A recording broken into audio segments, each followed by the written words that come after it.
Só um pouquinho, deixa eu achar o gravador aqui para botar aqui para gravar. Colocar o celular para gravar. Estou com pouca bateria.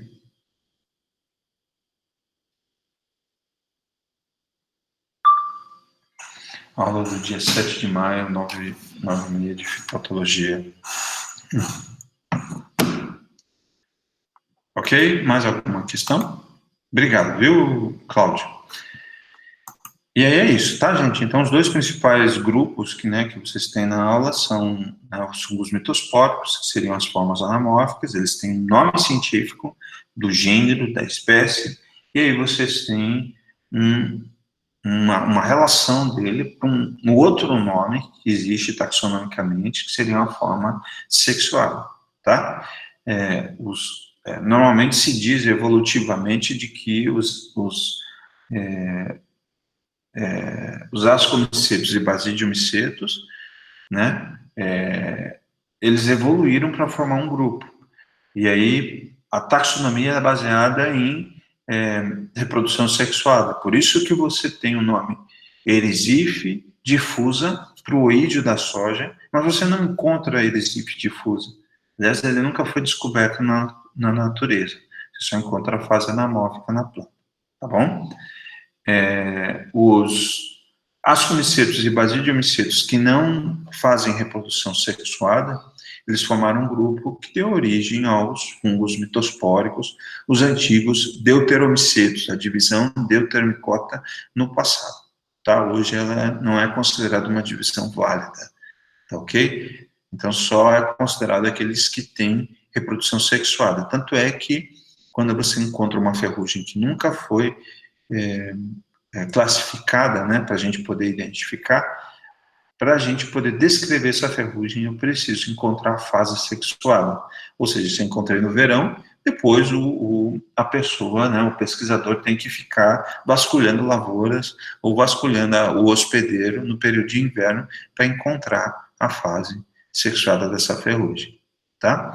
Então, conceitualmente é isso. E não esqueçam que essas fases sexuadas são os períodos de sobrevivência dos fitopatógenos, tá? Então, aqui alguns, mancha branca, eu estou fazendo uma avaliação de um experimento no campo, que está avaliando, na verdade, mancha branca, que ela tem como dois agentes causais, a Pantoia nanatis e Physosphaera mahides. Aqui a ferrugem, em lírio, Puccinia merocalidis, e aqui a foto, não sei se está dando para vocês observarem, a alternária brássica do repolho, da couve. Então, as alternariosas, elas têm um padrão de, no local da lesão, vocês encontrarem esses sinais, que vai ter esses anéis concêntricos ao redor aonde o esporo se depositou pelo vento, pelo splash da água, pelas várias vias de disseminação que a gente falou sobre ciclo das relações patógeno-hospedeiro. Aqui, desses patógenos, vocês vão encontrar, quando vocês utilizam técnicas específicas, eu espero que vocês tenham entendido algumas das técnicas, uma delas isolamento, outras preparo de lâminas por fita adesiva, preparo de lâminas por corte histológico, preparo de lâminas por pescagem direta, cultura, microcultura, desses patógenos, esfregaço, do tecido quando você tem uma anasarca, uma lesão aquosa, você faz uma maceração desse tecido e isola em meio de cultura para a bactéria, ou até mesmo fazer o próprio teste do fluxo da folha em água, Você pega um fragmento da folha e aí você vai encontrar esses agentes, essas estruturas especiais para identificar esses fitopatógenos usando métodos de diagnóstico. Tá ok? Vocês vão encontrar aqui alguns desses patógenos, eles têm estruturas específicas, algumas aparências específicas, Então, geralmente, o fusaro, ele tem dois tipos de esporos, o macroconídeo, que está sendo representado pela foto, que ele é multiseptado, Vocês vão ver coletótero com truncatum da soja, Ele é muito parecido com o fusarium, ele parece uma canoinha, mas ele não tem septo, tá? E ele não tem um microconídeo. Então, essas teriam algumas diferenças. Aqui no caso de Puccinia, né, a fase teleal, ele tem esse pedicelo, que seria essa base dele, e ele é bicelular, ele tem duas células, que é característica de todo fungo pertencente ao gênero Puccinia, que tem essas duas células. E ele tem uma papila aqui, não sei se vocês estão vendo o cursor, que eu estou tentando apontar aqui para vocês, não? Sim? Então aqui, ó, a papila, tá dando para enxergar essas características que eu estou falando para vocês? Ó, papila, aqui o pedicelo, e aqui as duas células do teleósporo, que são, para eu identificar qualquer Puccinia no planeta, ele precisa ter essas características. Claro que ele vai ter tamanhos diferentes, tá? Então vocês vão encontrar duas células, uma papila, que é essa parte que fica em cima, e aqui o pedicelo. Então essas são características do agente causal, aula sobre etiologia, né, do agente etiológico.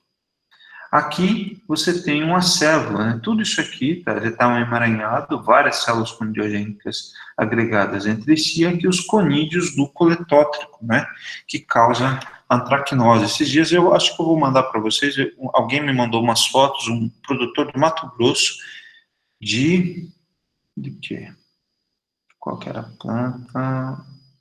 Ah, mamão. Ele está produzindo mamão e ele me mandou umas fotos e eu descrevi, baseando nos sintomas, o que eu observava. Eu fui falando algumas coisas e fui adicionando medidas de controle para ele. Baseando nas fotos, é errado isso, né? Então, a maior parte das pessoas sempre exigem de que um diagnóstico seja feito a partir de uma amostra do hospedeiro vivo. Mas eu mandei uma foto, eu escrevi que eu não me comprometo com as coisas, então eu suponho que seja uma série de elementos. E tinha coletótrico. A característica do coletótrico das antracnoses, que é uma doença de frutas tropicais das plantas, é o fato de ter uma lesão deprimida. E no centro dessa lesão deprimida vocês vão encontrar isso aqui, ó. Coletótrico glosporioides é o agente causal, né, da antracnose do mamão. Aqui é o conídeo, e esses pretos aqui seriam como se fossem ornamentações, elas não têm nada a ver com alguma característica de patogenicidade do fungo, mas é uma ornamentação do fungo. Então a gente chama de setas. Setas, tudo isso aqui se chama acéfalo, aqui é a célula conidiogênica na base, e isso aqui é o conídeo se desprendendo, tá? Aqui embaixo, a Emileia vastatrix, alguém sabe a Emileia vastatrix, qual é a doença que ela provoca?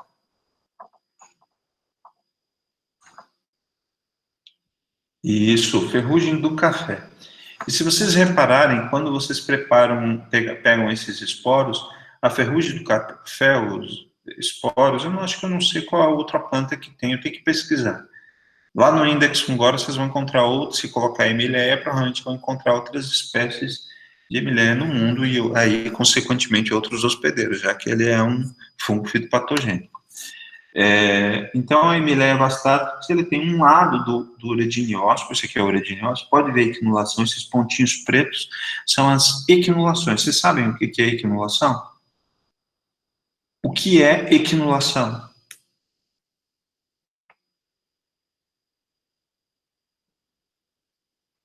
De um esporo.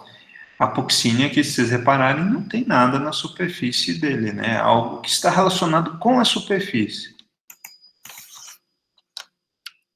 E isso tem ótimo, Giovanni, é isso aí mesmo.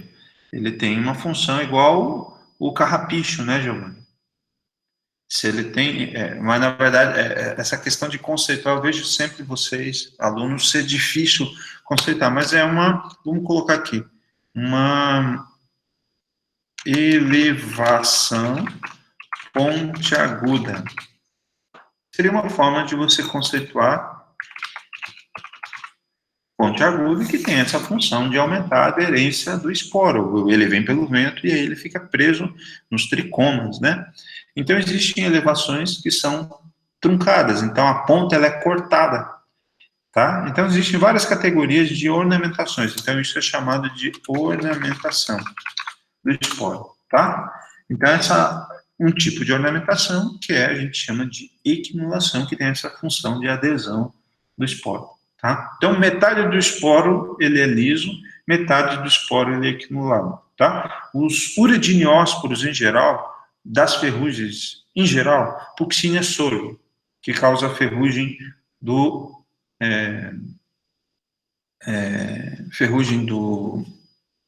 milho, tá? Ela tem toda a superfície, ela é equinulada, tá bom?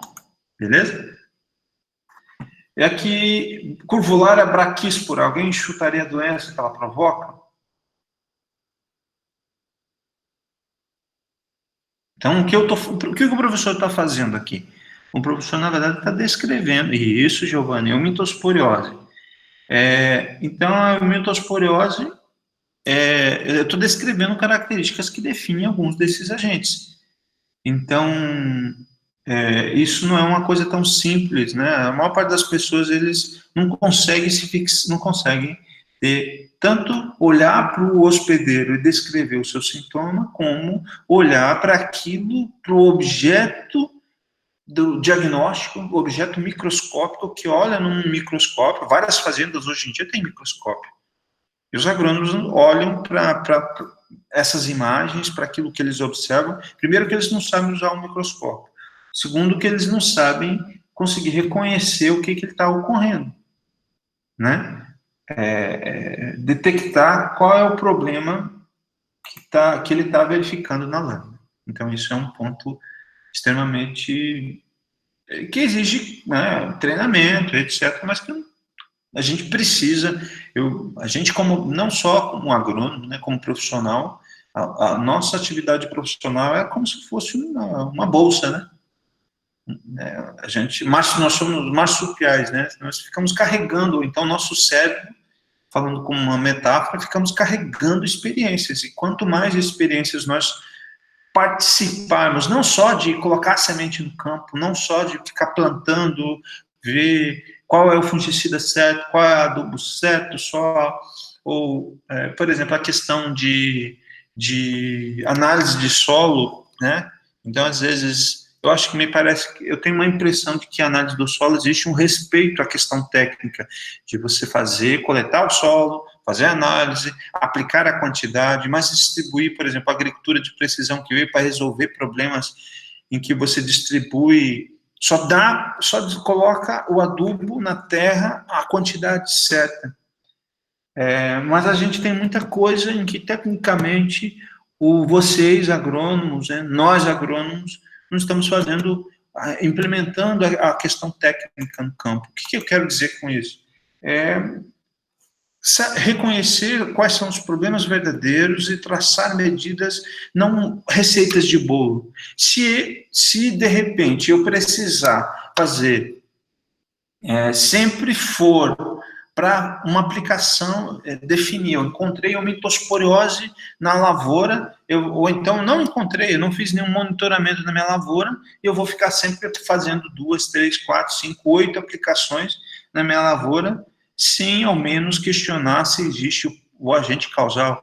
Esse ano, por exemplo, tem vários produtores no sul, até mesmo no Mato Grosso, que estão falando que não houve incidência de ferrugem asiática, e houve várias aplicações. Tem produtores que variam 3, 4, até 6 aplicações. Então, é uma coisa meio irracional, né? Então, se é para fazer receitas de bolo, então para que a gente faz a agronomia, né? Por que a gente estuda essas questões se você vai cumprir com estratégias, com metas de litros e litros de produtos para lançar? Não estou falando que não é uma questão de venda. Sim, é uma questão, se você toma um medicamento, né, se existe um custo, mas estou falando da necessidade de você, tecnicamente, distribuir quantidades de fertilizantes, químicos, quantidades de fungicidas, né, inseticidas, herbicidas, tentando atender à necessidade que ocorre no campo.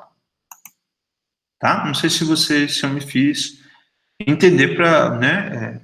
Então, esses critérios que a gente está falando, vocês precisam realmente absorver isso para a bagagem de vocês. E o professor aqui, sinceramente, está falando para vocês que busca isso constantemente e que eu não sou o dono da razão e eu não sei tudo. É importante também eu dizer para vocês que eu não sei também algumas coisas. Então, eu posso ter algumas experiências. Então, vocês precisam viver experiências e vocês precisam desse aprimoramento técnico até o final. Até você falar, não quero mais trabalhar com agricultura, não quero mais ter nenhuma atividade profissional. Então, a atividade profissional na agronomia, em qualquer espaço, ela requer aprimoramento. As técnicas, elas se modificam. Você precisa de um cuidado, você precisa de cautela, você precisa de aprofundamento em cima de todos esses processos. Senão você vai seguir um fluxo, senão você vai seguir uma receita de bolo. E fazer receitas de bolo na natureza para produzir, ela não vai funcionar. Ela vai gerar estagnação e a gente vê as consequências de tudo aquilo que a gente vê por aí, né? E embaixo você tem aqui Phytophthora capsis, um esporângio. Esse esporângio, ele tem uma papila, ele é limoniforme, parece um limão, né? Por isso que a gente chama essa forma de limoniforme. Né? São alguns exemplos de estruturas da etiologia. Então, algumas, vocês têm fotos dos seus agentes, vocês podem olhar esses agentes e tentar fugir disso, entender. Alguns de vocês têm as descrições do manual da questão etiológica, mas as fotos dos seus fungos, o que você está vendo? Qual é a forma? Aí a gente pode, se você tem, a gente pode parar para conversar sobre essas fotografias. Eu vou mandar para vocês as correções dos trabalhos de sintomatologia. Eu gostaria que cada um de vocês alinhassem a prancha, né, alinhassem a prancha de sintomatologia com as fotos que vocês alinhassem a prancha de sintomatologia com a descrição textual, fizesse a citação de todas as fotos e fizesse as alterações disso, e incluíssem coisas que as imagens estão falando, tanto para a parte de sintomatologia do boletim técnico de vocês, quanto para a parte de etiologia do boletim técnico de vocês. Tá ok? Alguma dúvida? Tá? Então, é importante olhar para as imagens, até mesmo para que você consiga reconhecer esse agente e o que essa imagem do agente causal está dizendo, tá?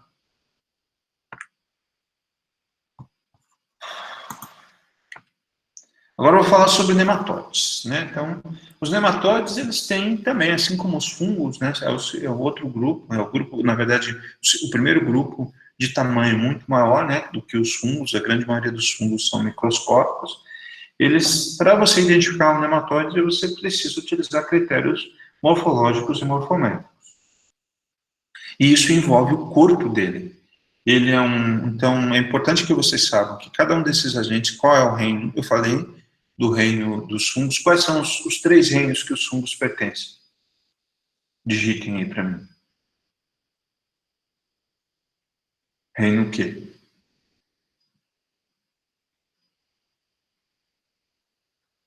Bora? Qual é o reino em que os fungos pertencem? Tanto o fungo verdadeiro quanto falsos fungos. Reino cromista é o primeiro reino. Seriam dos fungos que têm o micélio cenocítico, né? É característica, né, Marcial? Reino fungi, que são os fungos que têm micélios setados. Né? Basidiomicota é uma divisão, né, Marcial? Tá? O que mais? Qual outro reino que os fungos pertencem? Ontem eu fiz um post desse reino, um fungo pertencente a esse reino. O falso carvão da soja, né? Que é um fungo pertencente a um reino diferente que vocês não disseram.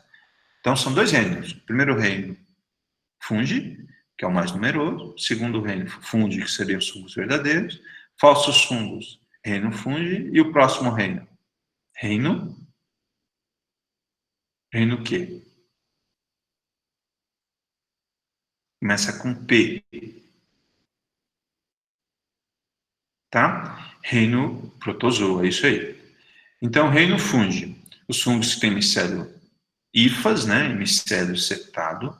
Rhinocromista são os fungos que têm micélio, mas o micélio é cenocítico, é sem septo. E os fungos pertencentes ao reino protozoa, que tem um talo ou um corpo, né, o micélio é um talo, um corpo que a gente chama ameboide, né, formato de ameba. Então ele não tem hifa, tá? Não. Levedura é da divisão Basidiomycota, é um fungo, é uma exceção. Desculpa, divisão Basidiomycota não, Ascomycota, tá, Samuel? Tá bom? Leveduras são fungos que têm um crescimento em placa muito parecido com as bactérias, que pertencem à divisão Ascomycota, tá?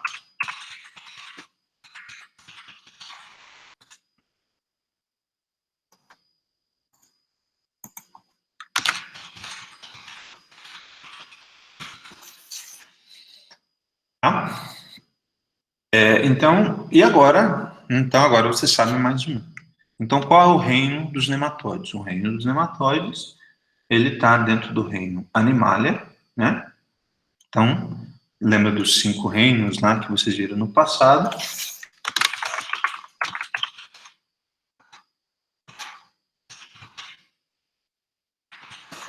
Animalia é filo, né? Para animais eu chamo de filo, para fungos eu chamo de divisão. É a mesma coisa, filo e divisão é a mesma coisa, tá? Filo igual de...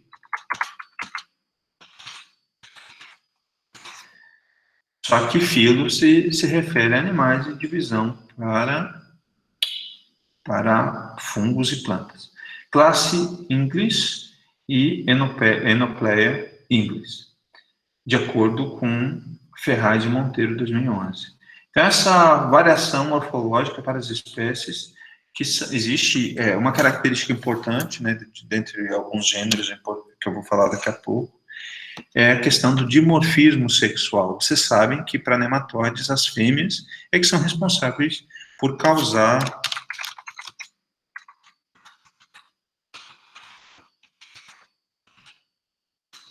E vocês sabem o que é dimorfismo sexual? Di quer dizer dois.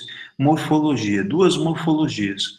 O macho, ele é esbelto, ele é migratório, né? Então ele caminha pelo filme d'água no solo, e a fêmea, ela é obesa e ela tem formas, ela é grande, né? Tem formas de pera, piriforme, formas limoniformes, formas de rins, riniformes. Então, eles vão ter essas diferenças entre esses nematóides. E aí, esses nematóides, esses dimorfismos, o gênero mais importante que nós temos é o gênero em que vocês encontram meloidógeno. Vou colocar aqui SPP. E todos eles, ele é o único gênero de nematóides que produz um sintoma de galha, tá? Então, não existe outro nematóide que vai produzir galha em planta.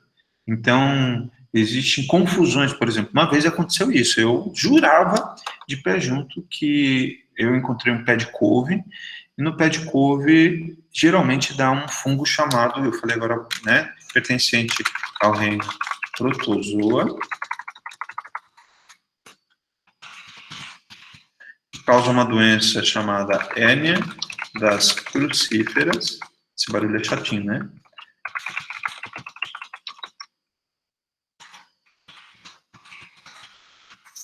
E aí ele causa essa plasmodiófora brásica. Então o sintoma dele é de galha em repolho ou crucíferas em couve. E aí eu pensava que fosse ele. E aí quando eu fui abrir as galhas, eu vi que se tratava de fêmeas do gênero meloidógeno, tá? Então, o macho, ele é fino, né, a não ser os juvenis, né, geralmente são 4, o J1 é dentro do corpo da fêmea e o J2 é fora do corpo da fêmea.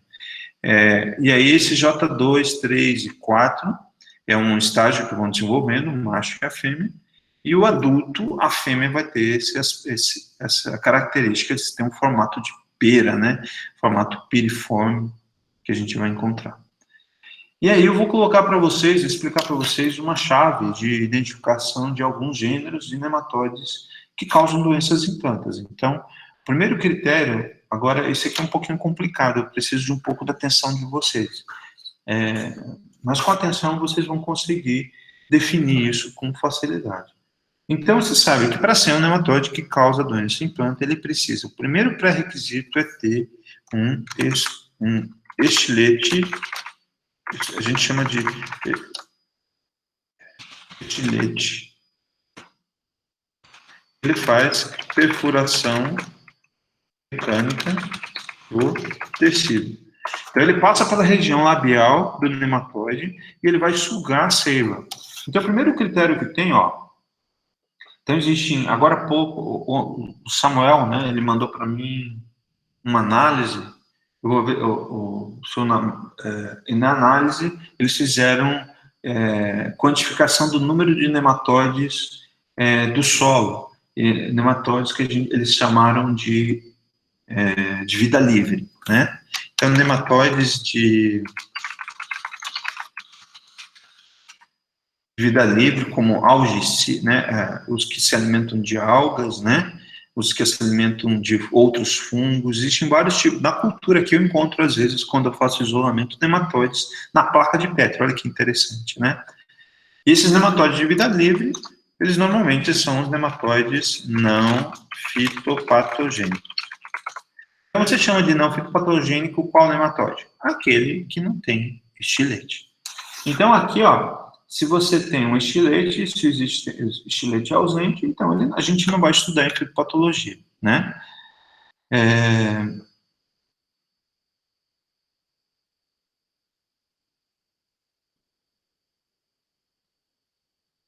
Não.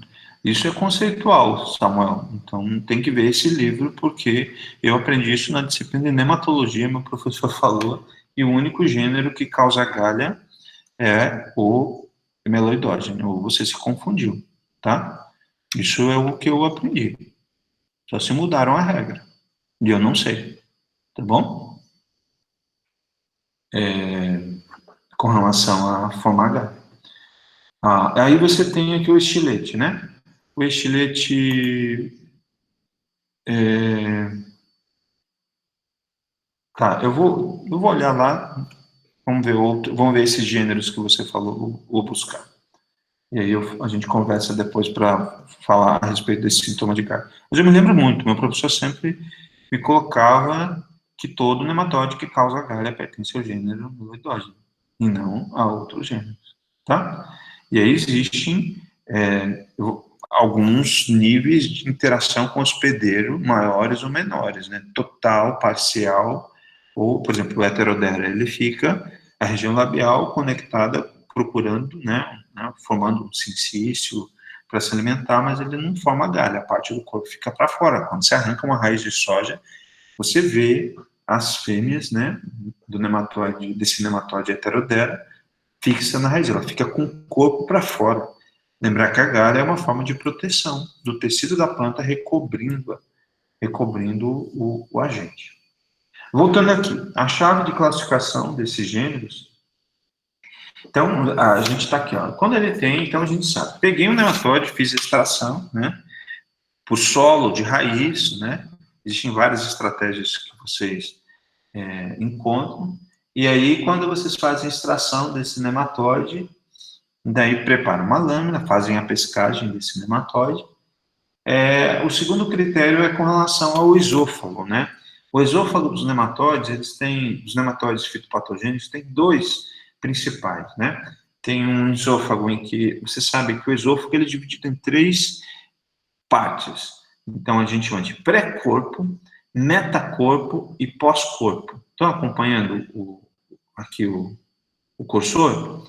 Então, são três partes. O metacorpo é o que está no meio. O pré-corpo é que está mais próximo ao estilete. E o pós-corpo é que está abaixo do estilete. Beleza? Entenderam esses três? Então, pré-corpo, metacorpo e pós-corpo. Então, quando você tem esse metacorpo grande, você vai ter uma classe, ó, todos esses gêneros de nematóides aqui, eles têm um esôfago com um metacorpo bem desenvolvido, tá? E aqui são todos os gêneros de nematóides que não têm esse metacorpo bem desenvolvido, ó, chifrinho. Então, olha que interessante, já dá para vocês, extraindo nematóides, identificar o gênero desses principais nematóides de plantas, tá? Então, se ele não tem o metacorpo, se ele tem metacorpo, as possibilidades seriam, ó, Heterodera, Globodera, o próprio Meloidogene, Mesotrichonemela, aqui Uplolimus, Belonolimus, Afelencoides, Afelencos, Hemicicliófora, que o Samuel acabou de falar aqui, Ditilencos, que é um nematóide que causa mancha foliar em folha. Mancha foliar em folha é boa. Mancha foliar em plantas, né? Pratilencos, né? Pratilencos braquiúdos, eles têm o quê? Em comum, a presença de um metacorpo bem desenvolvido.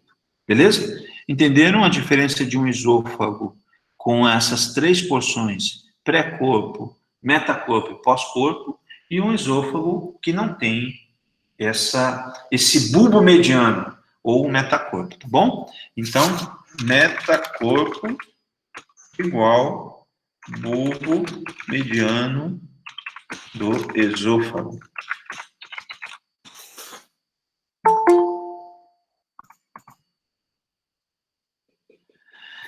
Tá bom? Então, vocês vão encontrar esses dois. Então, vamos falar aqui do menor aqui, né? Então, desses três gêneros.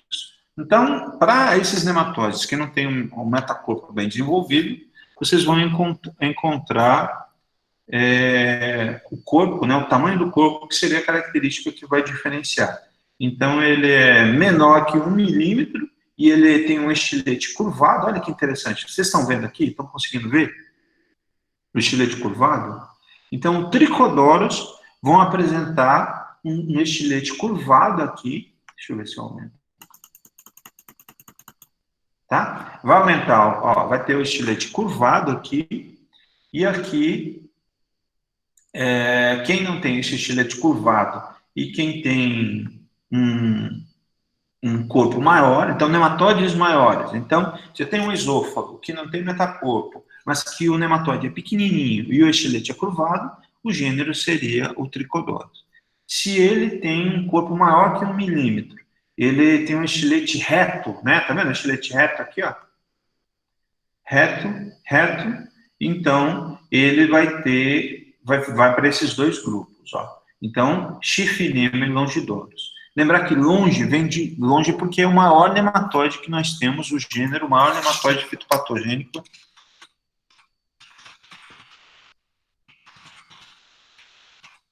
Ele é maior que é chamado de Longidorus.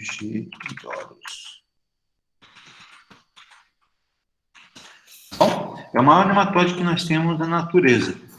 Ele tem um tamanho grande, tá bom? O alto, né? Quem é o alto da turma de vocês? Quem é a pessoa mais alta da turma de vocês? Quem que é o cara mais alto da turma? Me fale. Marcel não é um Longidorus nunca. Marcel pode ser um Trichodorus, né, Marcel? Trichodorus porque ele é o menor. Falem para mim um alto pra gente ver. Quem que seria alto aí? Eu sei que da outra turma tinha um monte de... Uma média, né? Então, uma média... Então, pra vocês gravarem. Uma média igual a Longidorus. Tá bom? Uma média, mas não é da turma de vocês, é da outra turma. Uma média é o melhor exemplo que nós temos. Ele é comprido, fino, né? Parece um nematóide mesmo, né? Brincadeira. Então ele escuta isso fora do contexto, depois vai ficar bravo comigo. Mas ele é meu amigo, meu parceiro. Mas aí vocês vão encontrar nematóides que têm eles têm um corpo grande e ele tem... aí vocês vão ter a história do bulbo, né? Lembra do bulbo? Existe um bulbo do esôfago, e nós temos um bulbo do estilete. Lembra? Esse bulbo é como se fosse bulbo do esôfago e bulbo do estilete. Tá bom? São duas coisas diferentes.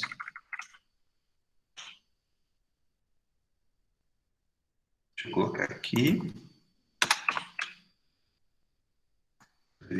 diferentes. Beleza? Então, vocês vão encontrar, para o gênero Chiffinema, a presença de um bulbo na base, por isso que a gente chama de bulbo basal. E para o gênero Longidorus, né, que a gente falou aqui, brincou, uma média, né, uma média que seria o maior nematóide que nós fitopatogênico na natureza, ele não tem esse bulbo basal. Então, seria uma forma. Então, vocês já aprenderam algumas características etiológicas para definir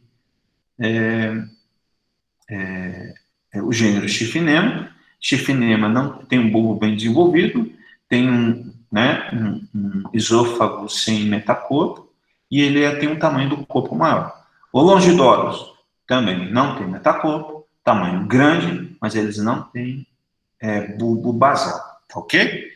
Então a gente está falando de bulbo do esôfago e bulbo do estilete.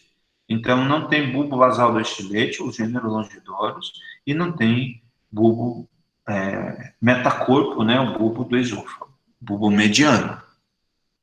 Tá? Estão entendendo? É muito bulbo ele, né? É muito bulbo na história.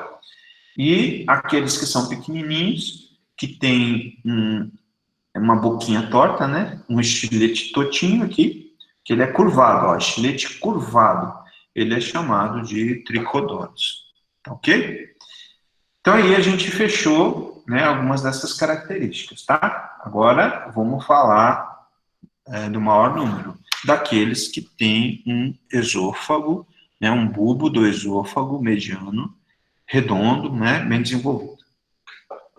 Então vocês vão encontrar aqueles em que eles têm um formato a fêmea, né, tem um formato vermiforme, e aí vocês vão encontrar o gênero Globodera, Meloidogene, Heterodera, né? Desculpa, que tem um formato piriforme, né? Tem dimorfismo sexual, a forma do corpo, a forma da fêmea do corpo, ó, que vocês estão vendo. E aí vocês vão encontrar esses gêneros, Globodera, Heterodera e Meloidogene. Então, bom, né? Meloidogene causa galha, Heterodera não causa galha, ele vai ter um formato, a fêmea, né? Então aqui ele não fez o desenho, mas eu poderia fazer um desenho aqui, ó, para puxar essa chave. O gênero Heterodera, o corpo da fêmea, ele tem um formato de limão, então a gente chama de limoniforme. Heterodera, então tem dimorfismo sexual, eu identifico com base na fêmea. Então, Heterodera SP, fêmea com forma do corpo limoniforme. Limoniforme, lembrem do limão galego que a gente encontra, tá? O gênero Meloidogene,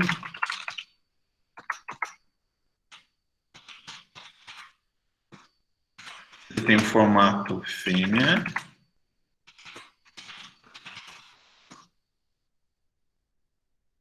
Piriforme. Mentalize uma pera. O que é uma pera? Aquele formato lá, ele vai ter o estilete vai estar naquela proeminência que a gente encontra da pera. Piriforme. E aí vocês têm aqui Rotilencus,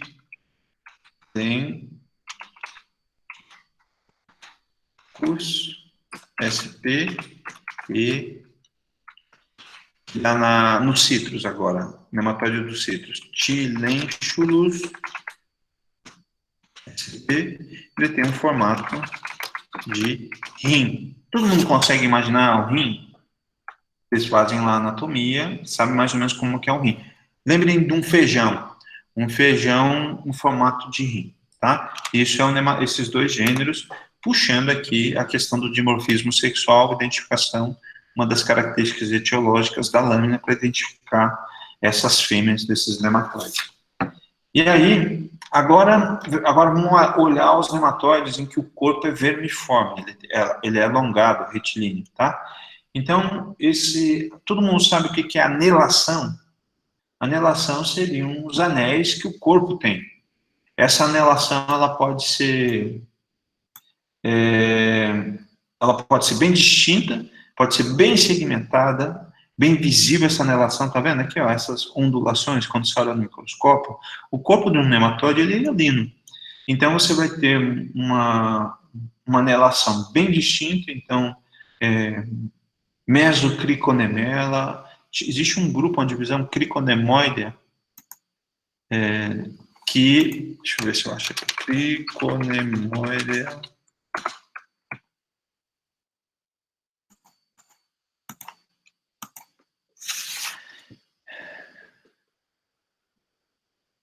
deixa eu achar aqui, mas tá indo. Então, são os nematóides em que eles têm essas ondulações dos anéis.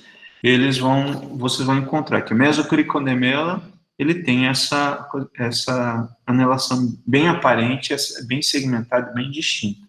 Existe uma divisão de nematóides do cerrado, por exemplo, você sempre encontra, eles são curtos e vocês vão ver pertencentes a esse grupo. E são fitopatogênicos, né? Criconemos. Começa com essa iniciação, esse prefixo, né? Crico. Tá? São nematóides em que a segmentação do corpo tem anelações bem distintas, tá? E aí o grupo que não tem essas anelações bem distintas, eu vou identificá-los, ambos possuem, né, o estilete, né, bem desenvolvido, né, são parasitas de plantas, é um pré-requisito, é uma chave para a identificação de nematóides fitopatogênicos. Então vocês vão ter uma cauda, eu vou ter esses nematóides com caudas diferentes. Então, a cauda, então nós temos um grupo de nematóides em que apresentam caudas atenuadas, né, aqui, e isso aqui, ó, né, é cauda atenuada, e isso, stylet novos quer dizer bulbo do estilete, e aqui quer dizer cauda atenuada, tá? E aqui forma da cauda, quer dizer. Então, a forma da cauda, ela pode ser pontiaguda ou ela pode ser atenuada, ok? Então, vou voltar aqui, ó. Então, estou vindo aqui, ó. Os nematóides que são parasitas de plantas, eu tenho aqui, ó, a gente falou sobre aqueles que têm um bulbo do esôfago, né, um metacorpo, que é bem desenvolvido, desses, aquele que a fêmea tem dimorfismo sexual com as formas limoniforme, formato de rim, formato de pera, que a gente falou, que são o que a gente colocou, e aqueles que têm formato vermiforme. E esses que têm formato vermiforme, a cutícula, aquilo que recobre o corpo dos nematóides, ela pode ser segmentada ou lisa. Então, se ela é segmentada, nós temos um gênero chamado Mesocriconemela. Se não for segmentada, a gente tem aqui um outro ramo dessa classificação desses nematóides fitopatogênicos, que são os com relação à cauda. A cauda deles, eles podem ser pontiagudas, ou eles podem ser atenuadas, arredondadas aqui, beleza? Então, os nematóides que têm uma cauda atenuada, que não é pontiaguda. Exemplos: Oplolaimos, Celonolaimos, Scutelonema, Aphelenchus, Aphelencoides, né? Ó, tá vendo? Foliar, Aphelencoides é um nematóide que causa mancha foliar em planta. Aphelenchus, né? Ele vive livremente no solo. O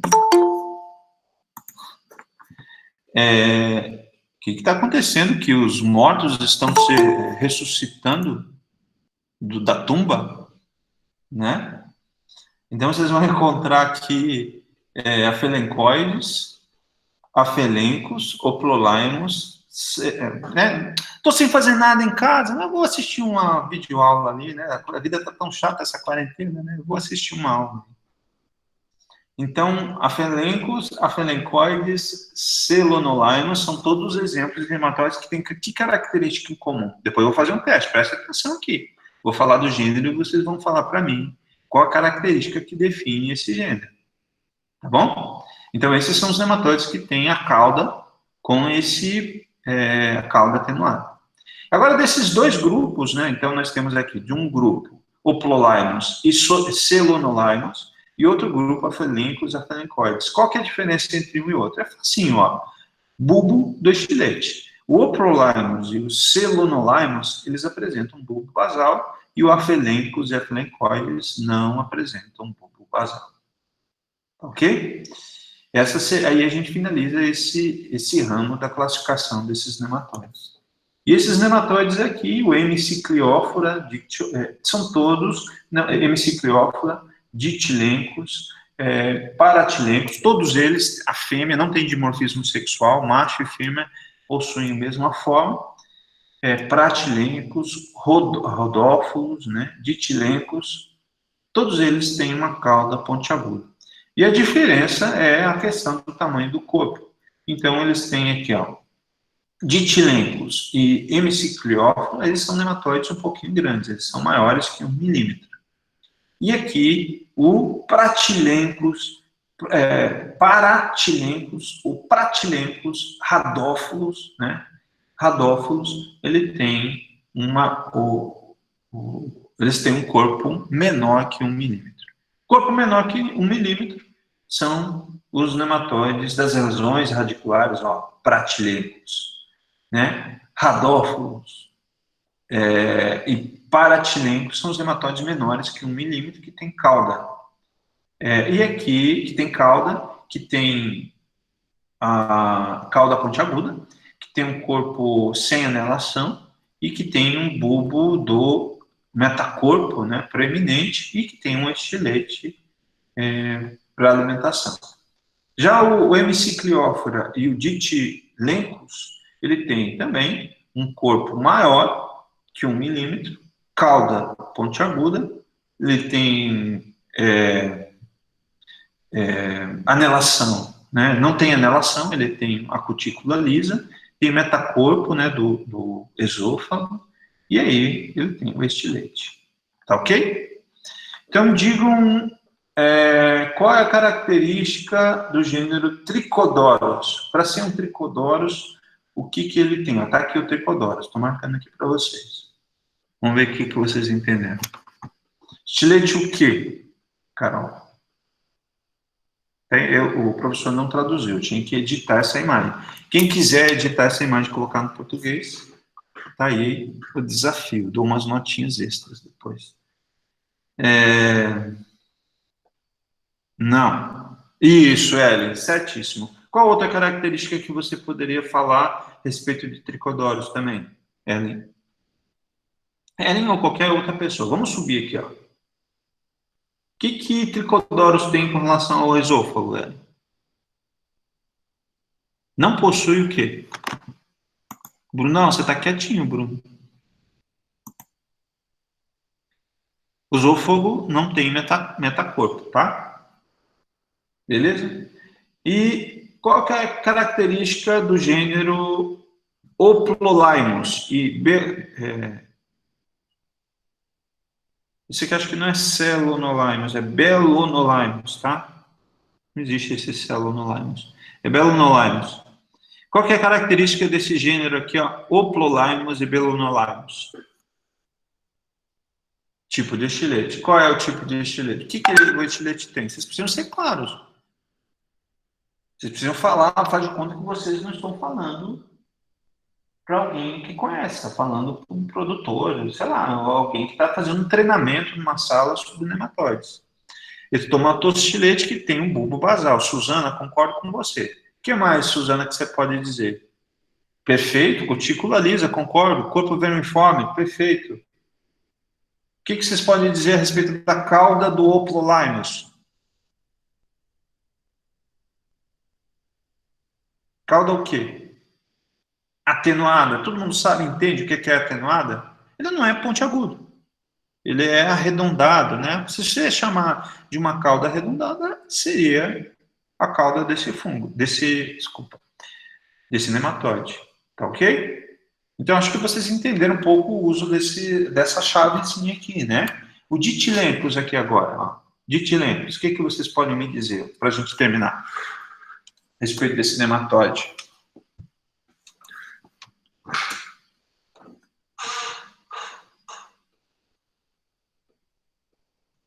Tem um tamanho maior, concordo. O que mais, Marcelo?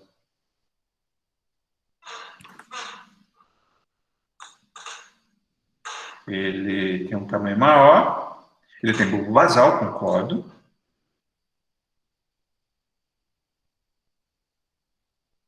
Maciel, Marcela, cauda pontiaguda, Maciel, tá certo. E o corpo, o que que tem? A cutícula, o que que vocês falarem?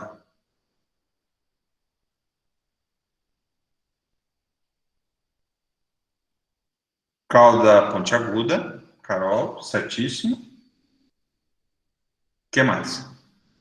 Anelação da cutícula, o que que vocês falariam? Do ditilencos e hemicicleóforo. Lisa, concordo. E é isso aí, gente. Então, a partir daí, né, é uma chave que vocês podem, sempre vocês vão usar isso com uma imagem de microscópio, ok? Então, depois revejam isso com certeza vocês vão dar, tanto na disciplina de nematologia, alguns de vocês já fizeram, fazem estágio com nematologia, isso vai ser importante para identificar esses gêneros. A extração é um processo muito simples, né? Gostaria da gente poder fazer uma extração no solo, de solo, enfim, para que vocês pudessem aplicar essas coisas e reconhecer região labial, região do esôfago, separar nematóide e fitoparasita, pelo menos isso, né? Nematóide e fitoparasita, que afeta a planta, de nematóide que não é fitoparasita, né? Vamos para o próximo. E aqui nós temos, ó, lembra do Longidoros? Longidoros, vocês associaram a qual nome? Mamed, lembra que vocês falaram? Então, Longidol, tá vendo? Rapaziada, nesse slide aqui, ó, do Agrios, né, que é um livro, é um manual de fitopatologia, Longidoros é o maior nematóide que nós temos na natureza, ó, comprido e fino. Esses são todos os nematóides pequenos, ó, paratilencos, criconemoides, pratilencos, ó, são os menores nematóides, e aqui os maiores nematóides que nós encontramos. Dolicodoros, Belonolaimos, Anguina.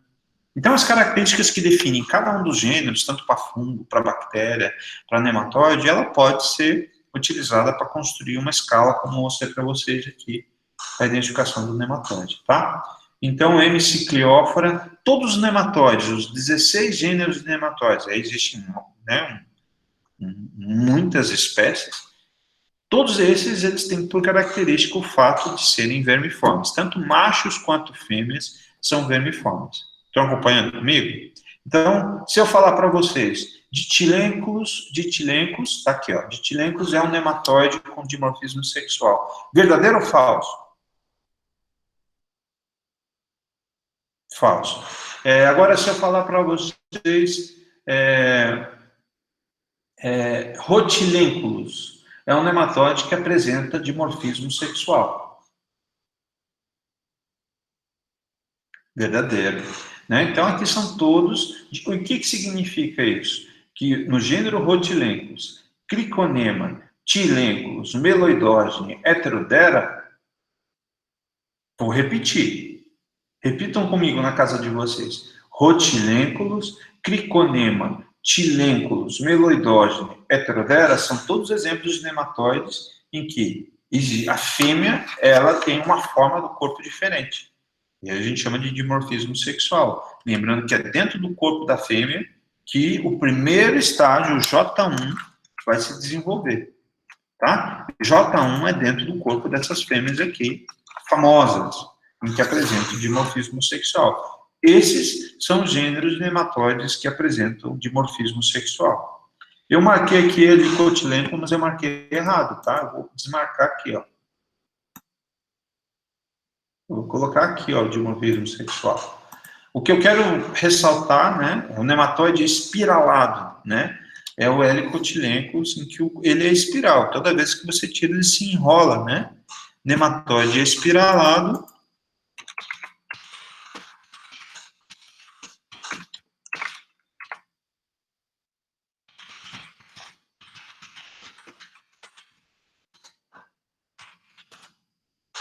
Tá? É o nematóide, o helicotilencos. Então, o helicotilencos, acho que foi o primeiro nematóide que eu vi na vida, em aula, assim. E é muito fácil de identificar. Então, ele sempre se enrola. Então esse aqui é o helicotilencos, né? Então, geralmente ele fica todo enroladinho. Quando você faz a extração, vai olhar ele vivo lá, ele se mexe na lupa, tá? Então, Heterodera, Meloidógeno, Tricodoros, etilencos, né, Criconema e Rotilencos, são nematóides em que tem dimorfismo sexual. O macho e a fêmea, eles são diferentes. Não esqueçam que o gênero Meloidógeno é o gênero do nematóide que causa galha. Embora o Samuel está dizendo aí que existe livros que falam que é outra coisa, né? Tem outros gêneros, né? Ele tinha, ó, Hemicicliófora, eu me lembro que o Samuel escreveu agora há pouco aqui, que ele também produzia galha, né? Cadê? Não estou achando aqui. Hemicicliófora, olha aqui, ó. Hemicicliófora, Samuel, tá aqui, ó. São todos nematóides vermiformes. Aqui são os nematóides vermiformes. Depois você falou Nacobus. Deixa eu ver se o Nacobus está aqui. Nacobus não está aqui. Depois, Chifnema. Ó, Chifnema está aqui, ó. Tá? Então, ele é considerado conceitualmente como sendo vermiforme, não tem dimorfismo sexual, tá? Não. Criconema, não. Dentro desse grupo. Deixa eu ver, Criconema está aqui. Os que tem são... Ah, Criconema tem, tá aqui, ó.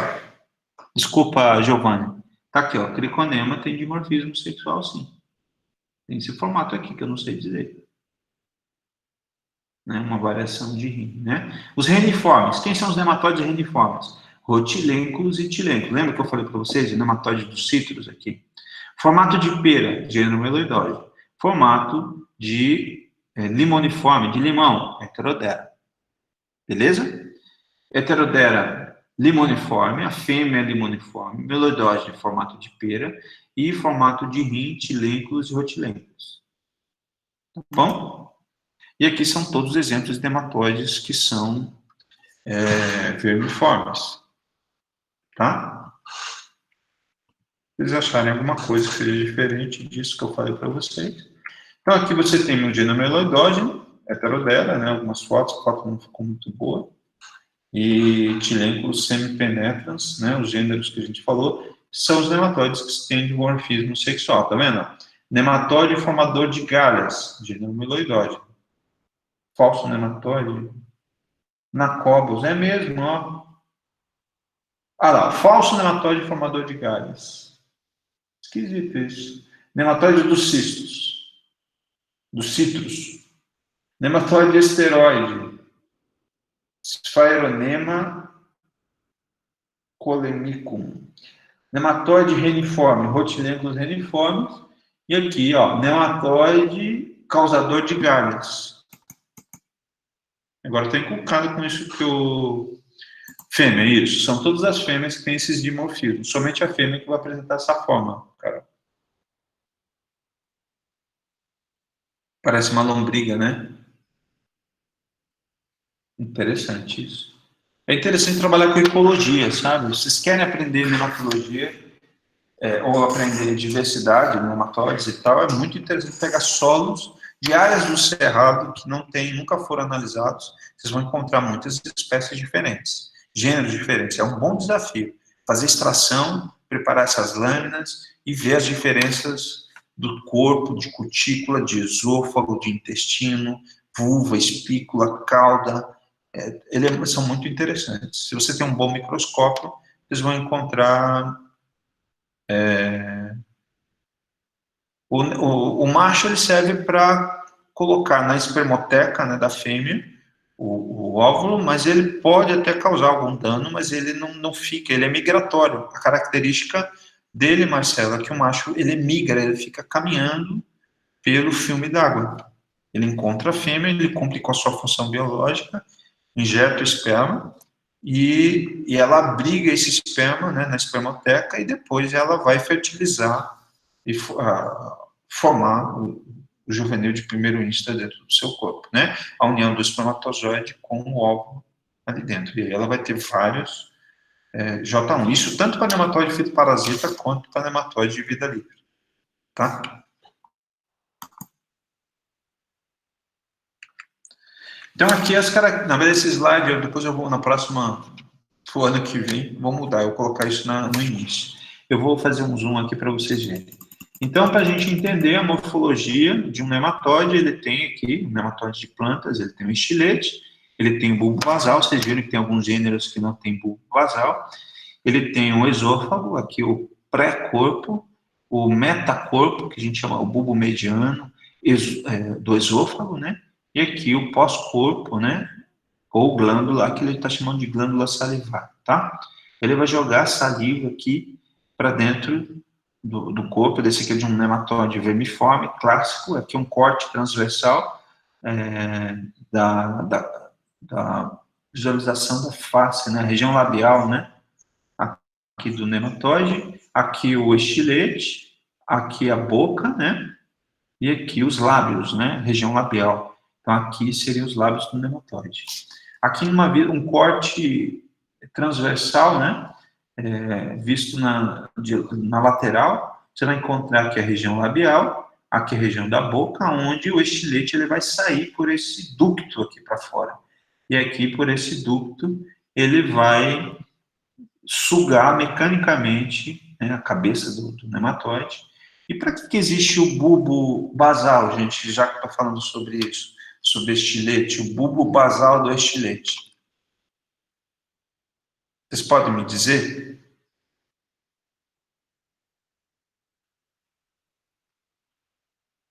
Eu falei de dois bulbos, um bulbo do esôfago e um bulbo do estilete. O bulbo é um músculo que serve para quê? Para que serve músculos? Para dar força. Então, essa força, o que faz com que o estilete, pode ser, mas a questão mecânica de perfurar o tecido, a raiz de uma planta, é devido a esse bulbo.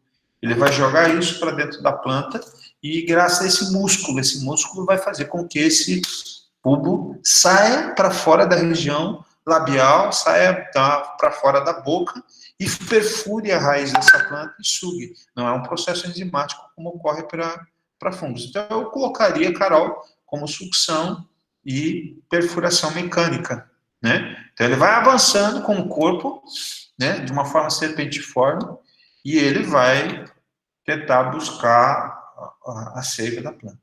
E aqui a cutícula, né? Região labial, o estilete, que seria tudo isso aqui, e aqui a cutícula, e aqui o bulbo basal. Continuando aqui do corpo, né? Pré-corpo, né? Uma questão que eu sempre peço na prova para vocês desenharem o corpo de um nematóide, tá?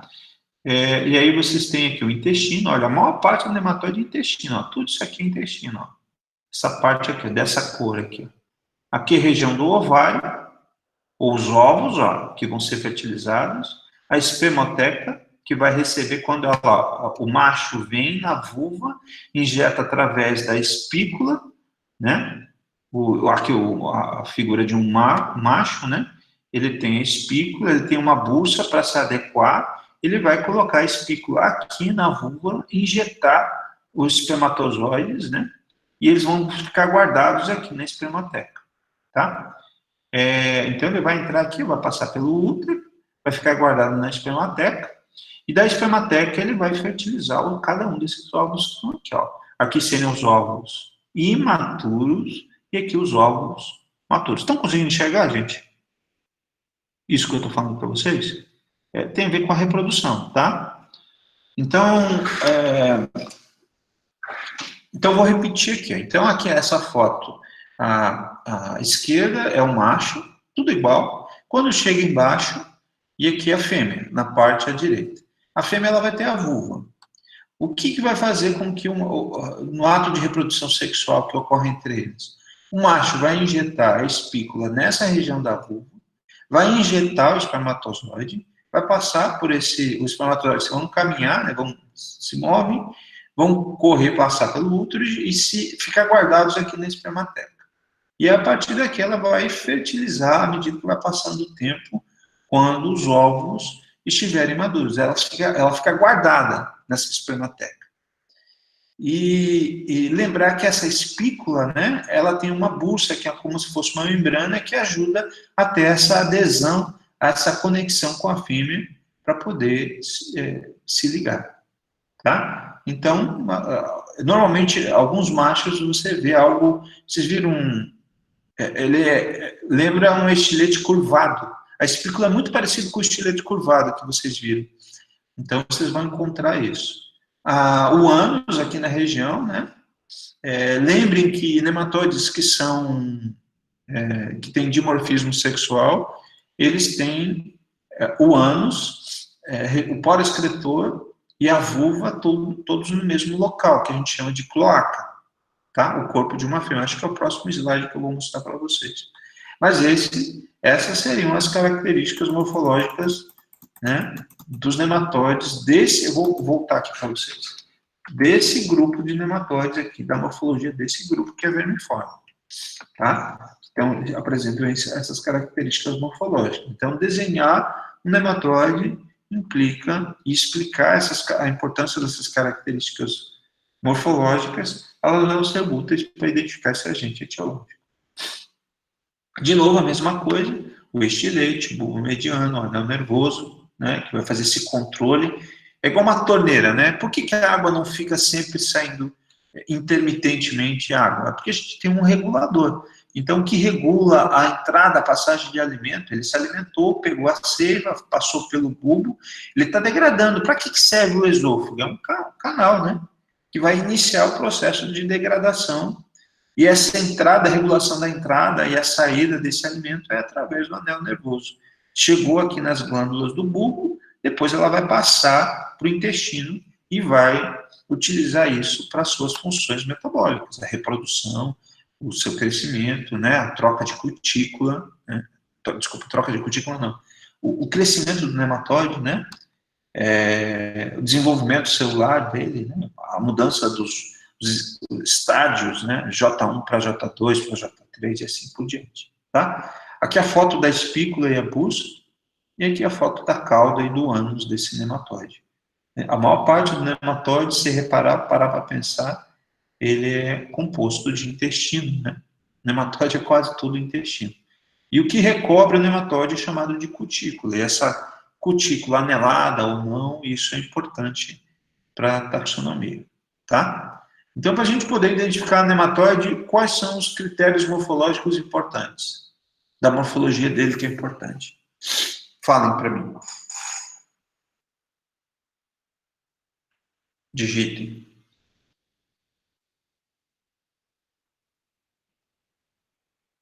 Estilete, sim. O tipo de cutícula, sim. Tipo de esôfago, sim, concordo. As morfologias, né? Mais um. Cauda, isso, Giovanni. Cauda, tipo de cauda. O esôfago, eu nunca ouço falar nada de característica distintiva, né? O esôfago dele, ele é todo, né, para todos os gêneros.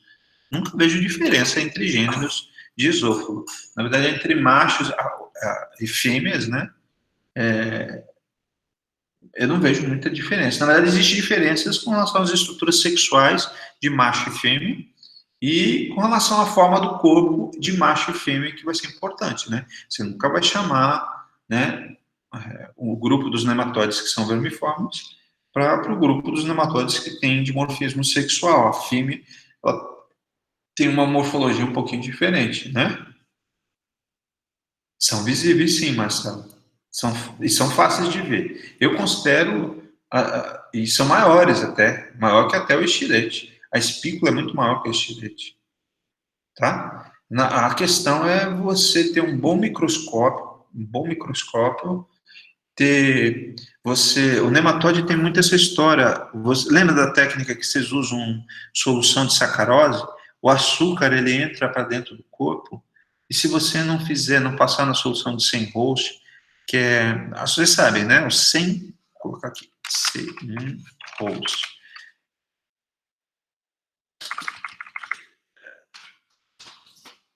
Se você não fizer dimorfismo sexual, né, Carol? É isso aí também. Isso daí também é importante para a identificação. O 100 Roche é uma solução que você separa a água do corpo dos nematóides por álcool, desculpa, por glicerina. Então, você faz isso numa estufa de 40 a 50 graus. E isso faz lentamente, para que ele não se deforme. Que quando você usa a solução de sacarose, que é uma solução que ela é muito utilizada para você extrair, separar a sujeira que tem da areia, né? Da terra, né? Quando você faz a extração da terra. Para o nematóide, se você deixar nesse resíduo que tem com sacarose, ele vai explodir, ele se estribucha tudo, fica tudo quebradiço. Então, assim que você, tanto é que quando você quer fazer lâmina permanente de nematóide, ela demora, assim, semanas, ou até mesmo, acho que 7 dias dá, mas eu me lembro uma vez que eu fiquei 15 dias só adicionando a solução de sem rosto, que nada mais que numa plaquinha onde eu fiz a extração que contém meu nematóide e eu vou, né? Mas eu me lembro que a gente estava com a história da coleção, então a gente ficava com 7 dias, mas eu corro o risco de perder se eu fizer isso com menos tempo. Né? 15 dias é o melhor. Quanto mais lentamente você trocar a água do corpo do nematóide por glicerina, que é o alvo principal do sem rosto, falando de uma maneira bem genérica, você fica adicionando, todo dia você vai lá na estufa e adiciona o sem rosto, e ele não vai deformar o nematóide, e essas características vão ser possíveis. Eu estou falando isso porque alguém me perguntou sobre visualização, né? Nematóide tem muito disso. Eu me lembro que a coleção que eu tinha, que o professor dava na aula, ele falava tudo isso que eu estou falando, e a gente ia olhar nas lâminas no microscópio, não via nada disso. Era muito difícil de enxergar, de ter uma coleção. O professor tem que ser muito bom, tem que ser muito criterioso para ter. Geralmente, eles ensinavam de ter 5 nematóides por lâmina para poder identificar. Para a gente estudar para a aula, né? E as nossas lâminas eram todas lâminas dos ex-alunos, e tinha 1, 2 nematóides, e muitos deles estavam deformados, e isso não dava para a gente ver as estruturas. Então, aqui os 3 tipos de estilete. O estilete que eu marquei do B, aqui no meio, seria o estomatostilete, que é o nome do estilete de nematóide fitopatogênico. Depois nós temos o nematóide cilíndrico, que são para os nematóides de vida livre, né? Samuel, acho que ontem trouxe uma amostra. E aqui o odontostilete, tá? Samuel, você permite eu mostrar para ele? Se você quiser, eu apago lá daquele PDF o resultado da análise de nematóides, para eles verem. Posso? Depois você vê. Tá, eu vou baixar aqui para eles. Então, o nematóide, o Samuel fez um ensaio, eu vou colocar aqui. Deixa eu ver aqui. E aí ele aplicou um produto biológico, e aí ele viu a população de nematóides que tinha aqui, né? E aqui é um laudo de uma empresa, né? Que acho que é né, análise, gene análise, e aqui os nematóides de vida livre, né? Aqui são todos os genes de nematóides que tem estilete, e aqui o número de nematóides que contou na placa de Peters, né? E aí fez as quantidades, meloidógeno não achou nenhum nas amostras, né, no solo, pratilencos, criconemela, heterodera, glícenes, reniformes, pratilencos braquiuros, foram as quantidades, ela encontrou 8.000 de vida, olha a quantidade que tem. Lembrando que esses nematóides de vida livre, eles são predadores de outros nematóides, se alimentam de algas, se alimentam de bactérias, se alimentam de fungos, se alimentam de uma série de outros agentes. Então, eles mantêm o equilíbrio biológico, né, das amostras, tá?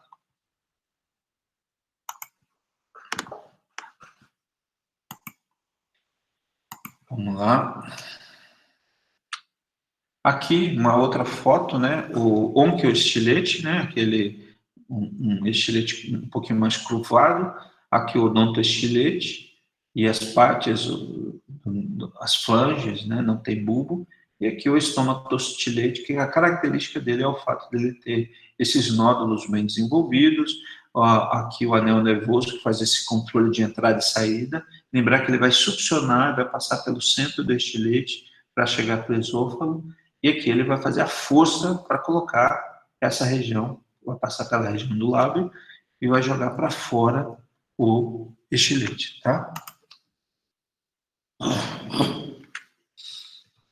Então, os nematóides apresentam ornamentação moderada, eles são lisos ou eles podem ter fortemente, né, os criconemoides, eles apresentam essa equinulação bem visível, bem desenvolvida. E aí agora vamos falar dos nematóides que têm dimorfismo sexual. A fêmea, né, como a gente falou, com o meloidógene. Meloidógene incógnita. A fêmea de meloidógene, quando você observa, existe o que a gente chama de uma região chamada região perineal. Nessa região perineal é o local onde desembocam 3 sistemas. Um, que eu marquei aqui, o fasmídio, outro é o ânus, outro é a vulva. Vocês viram nos nematóides vermiformes, né? O ânus e a vulva eles estão em locais diferentes. Aqui, essa região perineal, que é ainda muito utilizada, ele apresenta uma série de estrias circundantes a esses 3 sistemas, ao ânus, a vulva e o fasmídio, ele vai permitir você reconhecer, identificar. Então, o formato, a conformação dessas fímbrias, dessas estrias, permite a identificação de espécies de meloidose, tá? Então, você tem o ânus, na região ventral, né?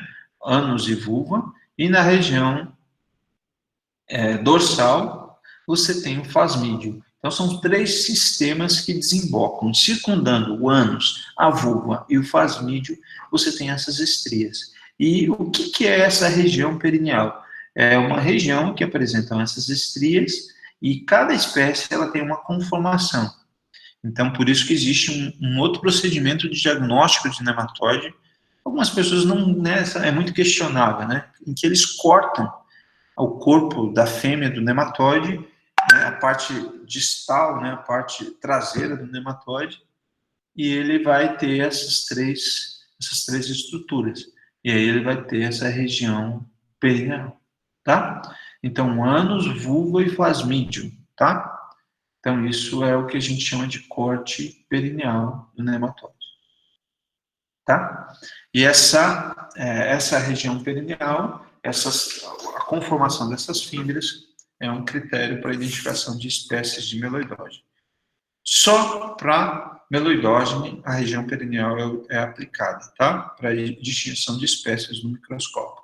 Aí você olha no microscópio e com base nessa conformação, vou mostrar para vocês daqui a pouco, qual a forma, né? Você vai ver essa região perineal, qual essa conformação que ela apresenta, em qual espécie de meloidógene que ele mais se aproxima. Então, aqui, ó, são 4 imagens em que apresentam formas dessas estrias. E essas conformações, eu consigo identificar as espécies. Essa é uma conformação de meloidógene incógnita. Eu olho no microscópio e vou ver se ela se assemelha com incógnita. E aí eu identifico a espécie em questão, que eu tirei da galha, como sendo meloidógene incógnita, como sendo meloidógene havânica, meloidógene apa, meloidógene arenária, tá? É dessa forma que a gente identifica essas espécies com base nas fêmeas. Eu corto metade do corpo da fêmea, a região onde fica, na verdade é a cutícula que vai sair, as outras partes internas da fêmea eles se desfazem, e aí você coloca na lâmina para poder, você faz com a gilete e na lupa, sabe? Então você corta, eu fiz muito corte perineal na época que eu fiz dermatologia. Hoje em dia tem outros sistemas que as pessoas questionam, né? Que utilizam isoenzimas, por exemplo, para identificar as espécies meloidosas. Então, se eu perguntar para vocês o que é, né, o corte perineal, qual a importância taxonômica dele? O que vocês falariam? O que é a região perineal de um nematóide? Primeira coisa, essa região perineal ela é importante para identificar espécies de meloidógene. Segunda coisa, como é feito? Através do corte da metade do corpo, a região distal, né, a região traseira, contrária à região labial, é onde eu vou ver a região perineal. O que é a região perineal? É o local onde desembocam 3 sistemas. Um é o fasmídio, o ânus e a vulva. Vulva, sistema o quê? reprodutor. Plasmídio, sistema excretor. E ânus, sistema digestivo. Digestório, né? Que mudou o nome, né? Então, sistema digestório, sistema excretor, plasmídio e vulva, sistema reprodutor. E ao redor desses três sistemas, então vocês vão encontrar estrias. E essas conformações dessas estrias permitem a gente identificar as diferentes espécies dos nematóides. Tá? Então vocês vão encontrar a fêmea de meloidógena aqui numa foto, né, procorpo, metacorpo e pós-corpo, a fêmea obesa, né, que a gente chama, formato piriforme. Aqui a região perineal, que eu falei para vocês, é a região onde você tem esses três sistemas, excretor, plasmídio, reprodutivo, vulva, digestório, ânus, né? E aí ele apresenta, né? Agora falando da morfologia de nematóide, agora com dimorfismo sexual, que a gente está falando, eu falei dos que são vermiformes, procorpo, metacorpo e pós-corpo.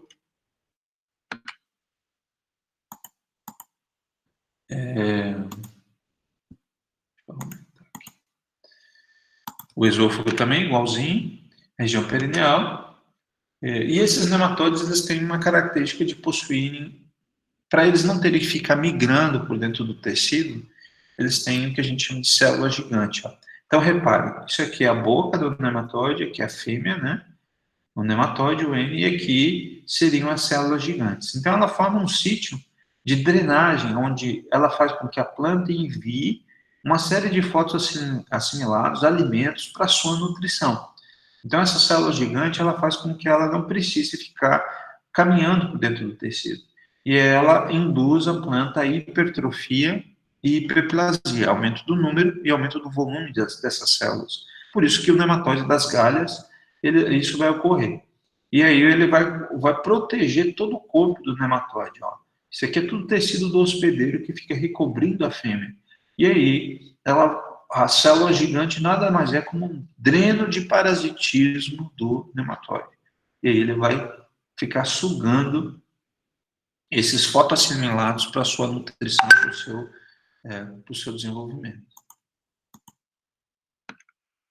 Aqui são algumas classes, né? Você sabe que pertence ao reino Animalia, nematoda, né? Depois nós temos classes Adenofória, Cecianetia e algumas famílias importantes de cada um desses nematóides, né? Lembrar que o Dorylaemoidea é um gênero Dorylaemus, que é o mais importante dessa família, é o mais frequente, que apresenta maior número de espécies. Quando você vê um gênero, uma família sendo chamada aqui, ó, superfamília chamada Criconemoidea, é aquela que eu falei para vocês, que tem a cutícula bem anelada, bem desenvolvida. Então, a Tilenculide, família Tilenculide e família Criconematide, tá? E aí vocês vão ter várias espécies, Criconemos, Tilênculos, vão estar aqui dentro desse grupo de nematóides que apresentam essa cutícula bem desenvolvida, tá? E aí, sobre as bactérias, a gente já falta 5 minutos para as 11, né? Já foi um monte de coisa. Vamos falar sobre isso na próxima aula, ok? E aí a gente continua. Tá? Daí na próxima aula eu vou falar sobre bactérias, né? As classes, sistemas de classificação de cada um desses grupos e depois vírus. E aí a gente acaba a parte de etiologia. Beleza? Tudo bem?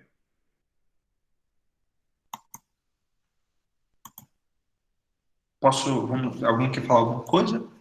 Alguém tem alguma dúvida? Vou ver se eu faço uns testezinhos de múltipla escolha e mandar para vocês responderem. E aí eu vou colocar... Vai ser sempre no horário de aula, tá? Provavelmente na semana que vem ou não. Mas mais para exercício de fixação. Já tem muito conteúdo que vocês estão vendo, né? Então, eu decidi ir mais lento, né? Na parte de etiologia, geralmente etiologia eu dou numa única aula, tá ok? Então, eu considero, eu vou fazer a chamada aqui.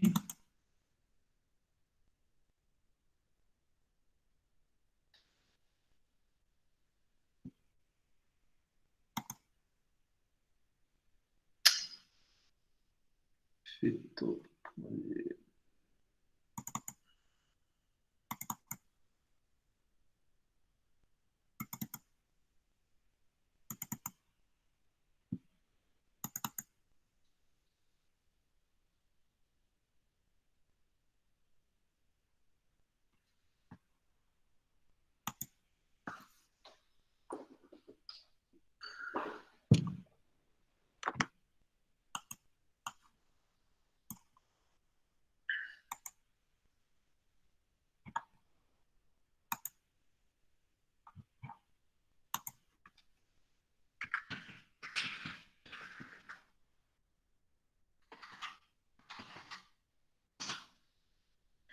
Então, Bruno tá aí, né? Bruno tá aí?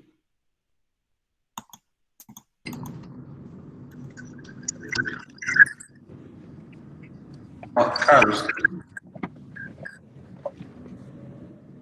aí, né?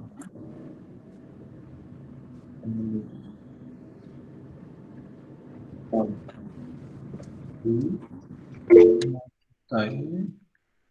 Daniele, tá aí. Eduarda,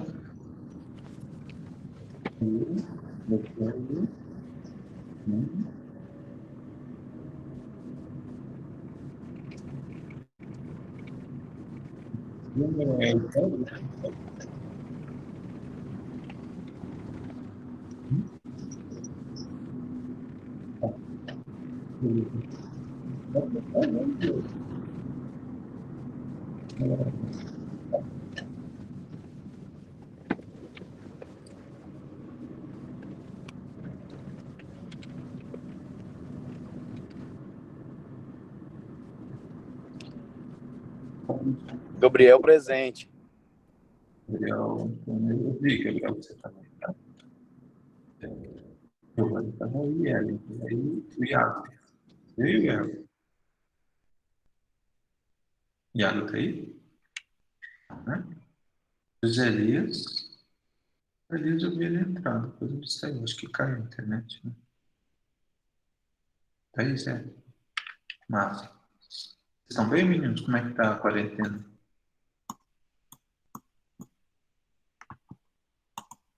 Tá difícil, né? São fases que você vai vivendo nesse período de distanciamento. Depois a gente vai valorizar o contato, né? A Juliana tá aí?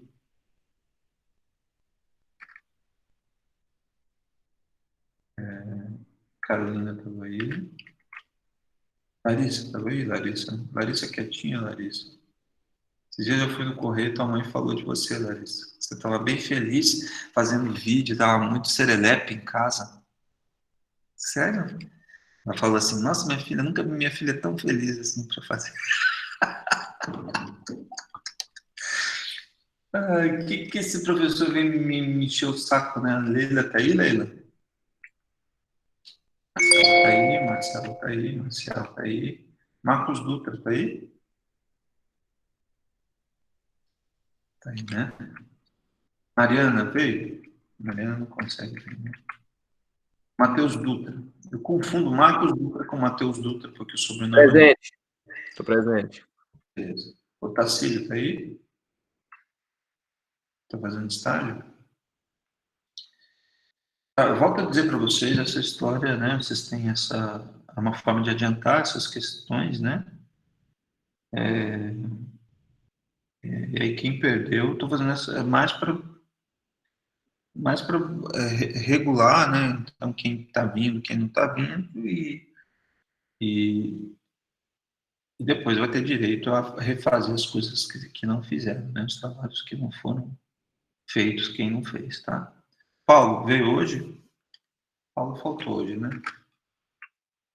Renato, veio, Samuel estava aí, Suzana estava aí. Suzana chegou um pouquinho mais tarde, né, Suzana?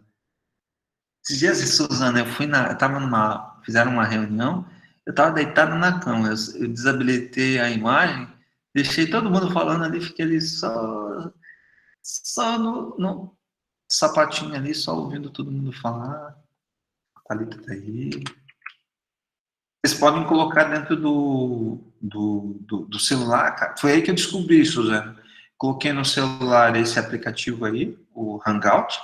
Ixi, Maria, não sabe mais sem ele. Agora ficam fazendo uma reunião em cima de outra, cara. 7 horas querem fazer reunião, querem mostrar serviço. Ah, tô desacostumado com tanta reunião. Eu pego o livro e fico ali, só quietinho ali. Só fico tomando cuidado. Quando alguém chama meu nome, eu pego. Ô, tô aqui, tô falando, não, tô prestando atenção e tal. Faço de conta, né? Finjo demência ali, né?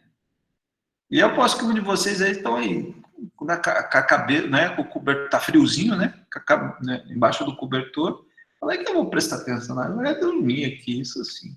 Tiago, tá bem, Tiago? Acho que eu vi o Tiago aí, não vi? Vitória e o Wendel que eu não vi. Gente, por hoje é só, então, tá? E até a próxima e obrigado pela atenção de vocês. Professor, antes do senhor sair, o senhor podia explicar sobre o trabalho novamente? Posso. Qual o trabalho? O do site. Do site. Do site é vocês abrirem, né, seguirem aquelas perguntas, e aí tem alguns de vocês que têm gêneros que tem muitos taxons. Aí vocês precisam, deixa eu pegar aqui. Você está apresentando. Vou colocar aqui. Vou abrir o site. Vocês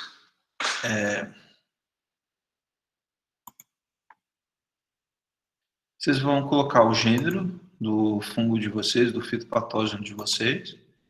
E vocês estão vendo aqui? Está vendo esse site do AgroLink? Não. Sim ou não? Sim? Não? Tá vendo não, Milton? E agora? Estão vendo? Sim ou não? Não? Tá.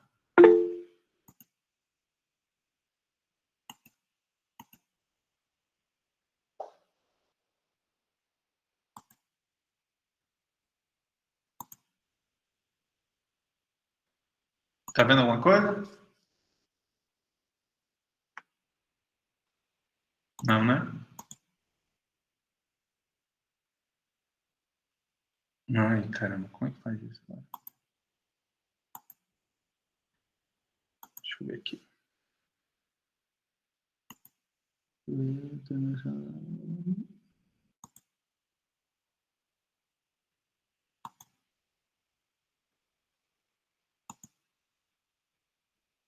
Estão vendo? Sim ou não? Não? Ai, caramba. A página da internet não, né? A página do Hangout não estão conseguindo. Deixa eu ver aqui.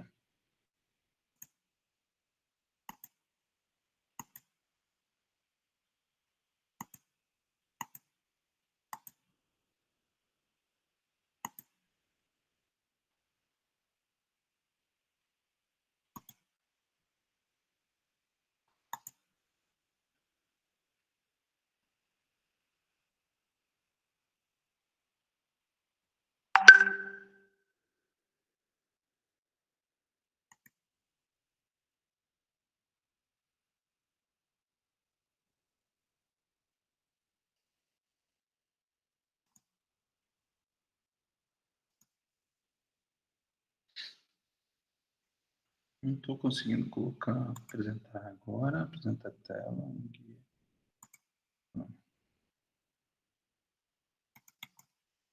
Tá vendo agora?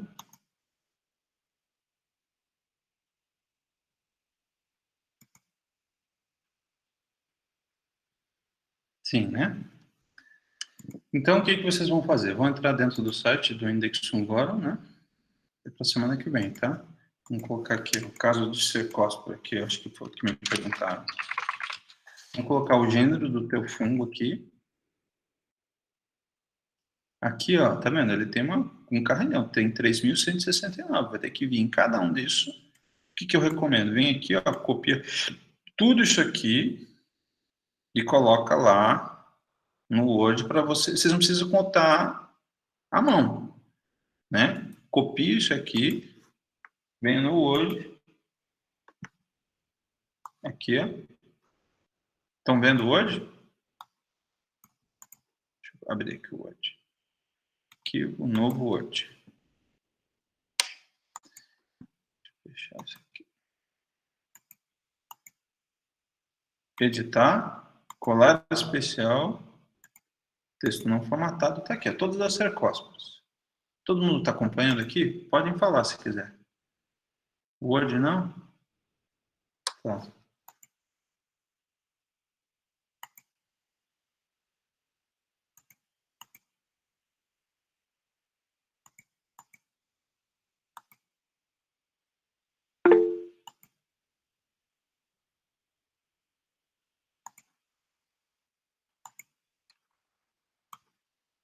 E agora, estão vendo o Word?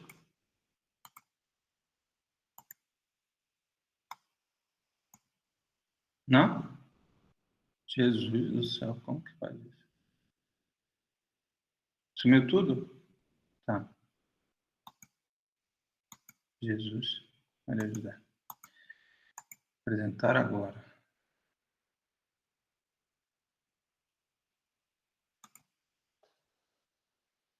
Tá. Apresentar numa janela. Aqui. Acho que agora vocês vão ver. Estão vendo? Né? Então eu peguei aqui, ó, lá daquela busca. E aí, ó, tá vendo? Eu colei aqui a cercóspora, caiu tudo. Todos os táxons de cercóspora. E aí, aqui, ó, vou colocar lá no início. Então eu peguei no site, não sei se você, agora acho que vocês não vão conseguir ver. Copiei tudo que está escrito lá na minha busca, na primeira guia, número 1, e colei no arquivo do Word. E aí aqui, ó, no Word, vocês estão vendo o IFSP? Vocês vão ter que separar formas especiais daquilo que não tem formas especiais. Vou lá no início, ó. Então aqui é uma espécie, certo? Aqui é outra espécie. Aqui é uma espécie, né? Então aqui tudo bem. Quando tiver formas especiais, para vocês poderem contar as formas especiais, né? Ó, tudo isso aqui, aí eu posso, como eu colei, venho aqui e coloco um número, ó. Ele já conta para mim, ó. Tem 6 espécies por enquanto. Eu venho aqui, marco de novo. Ó, tem 11 espécies. Ó, a Belmontes, isso aqui é espécie, tá? Estão me acompanhando? Podem falar, acho que é mais fácil, porque eu estou olhando para outra tela.